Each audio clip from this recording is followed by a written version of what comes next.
एक बूंद जिसने खोल दिया अंधे कत्ल का राज। मां के प्रेम संबंध से नाराज बेटे ने ऐसे दिया मां की जिंदगी को अंजाम, जिसे जानकर आप भी हो जाएंगे हैरान।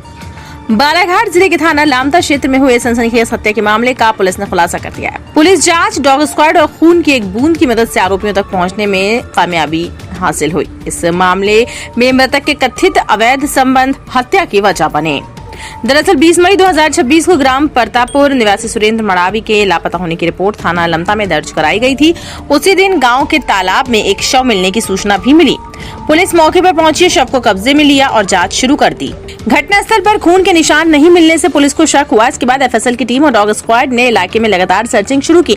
इस दौरान तालाब से करीब 500 मीटर दूर खेत की पगडंडी पर खून की एक बूंद मिली, जिसने मामले की दिशा बदल दी। डॉग स्क्वाड खून के निशानों को सूंघते हुए पुलिस को आरोपी सोनू मड़ावी के घर के पीछे खेत की मेड़ तक ले गया। वहां काफी मात्रा में खून मिला। इसके बाद पुलिस ने सोनू से पूछताछ की, जिसमें उसने अपना जुर्म कबूल कर लिया। जांच में पता चला कि मृतक सुरेंद्र मड़ावी की सोनू की मां से कथित अवैध संबंध थे। इसी बात से नाराज होकर सोनू ने अपने साथी मिथुन सयाम के साथ मिलकर उसे हमेशा के लिए मौत की नींद सुला दिया। पुलिस के अनुसार 19-20 मई की रात दोनों आरोपी कुल्हाड़ी लेकर खेत की मेड़ में छिपकर बैठे हुए थे। जैसे ही सुरेंद्र वहां पहुंचा, दोनों ने उस पर ताबड़तोड़ हमला कर उसे मौत के घाट उतार दिया।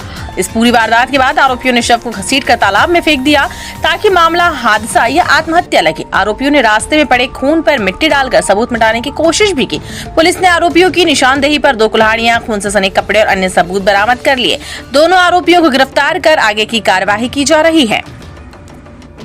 देखिए, थाना लामता क्षेत्र जिला बालाघाट में परतापुर करके गांव आता है। वहां पर 20 तारीख को पुलिस को सूचना मिली थी कि 18 तारीख की शाम से जो मृतक हैं सुरेंद्र पिता मूलाल मड़ावी, वो अपने घर से रानी अवंतीबाई के कार्यक्रम की मीटिंग के लिए निकले थे, परंतु देर रात तक घर नहीं आए।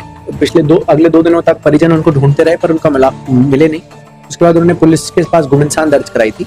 उसी दिन जिस दिन गुमनाम दर्ज हुई, उसके अगले दिन जब हमने देखा तो वहाँ जो गाँव के बाहर तालाब था, उसमें उनका शव तैरते हुए मिला था। प्रथम दृष्टि लोगों का और इस तरह का घटना सजा देख के ऐसा लग रहा था कि शायद ड्राउनिंग की घटना हो सकती है।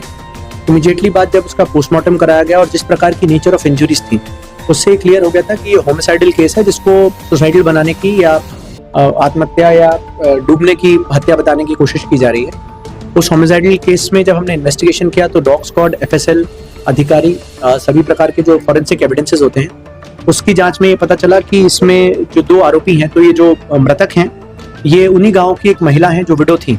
उनसे करीबन 5-6 साल से इनका प्रेम प्रसंग था, संबंध था। उनके घर आया जाया करते थे और यही बात उस महिला के बच्चों को बिल्कुल पसंद नहीं थी। तो इसमें जो 2 आरोपी हैं, तो उसमें एक सोनू मड़ावी हैं, उम्र 19 वर्ष, जो उस महिला का लड़का है, और मिथुन सयाम, ये उनके रिश्ते में भी लगते हैं और उसका दोस्त भी है। इन दोनों लोगों ने पहले से ही षड्यंत्र करके ये प्लान बनाया था कि यदि अब ये मृतक जो है, ये उस महिला से मिलने के लिए रात में घर आएगा तो उसकी हत्या कारित की जाएगी।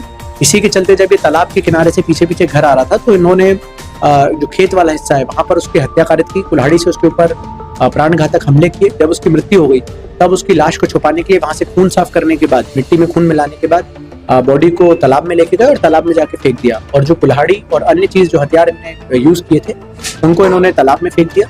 उसी के साथ इन लोगों ने जो कपड़े पहने हुए थे, उनको घर जाके धोने लगे। इसमें फॉरेंसिक टीम और ह्यूमन ब्लड डिटेक्शन किट जो होती है, उसकी मदद से हमें काफी सारे एविडेंसेस मिले। जब हमने वहाँ के टेक्निकल सर्वेलेंस के जो फुटेजेस हैं और जो टेलीकॉम के डेटा हैं, वो चेक किया, तो पता चला कि इन लोगों की रात भर एक्टिविटी थी। जब इसमें विरोधाभास पाया गया, इनसे सघन अलग अलग पूछताछ की गई, तो उसके कारण ये पूरा खुलासा हुआ। और फिर जो हथियार थे वो इनसे बरामद किए गए हैं और इनको आज न्यायिक हिरासत, जो जुडिशियल रिमांड, उसके लिए पेश किया जा रहा है।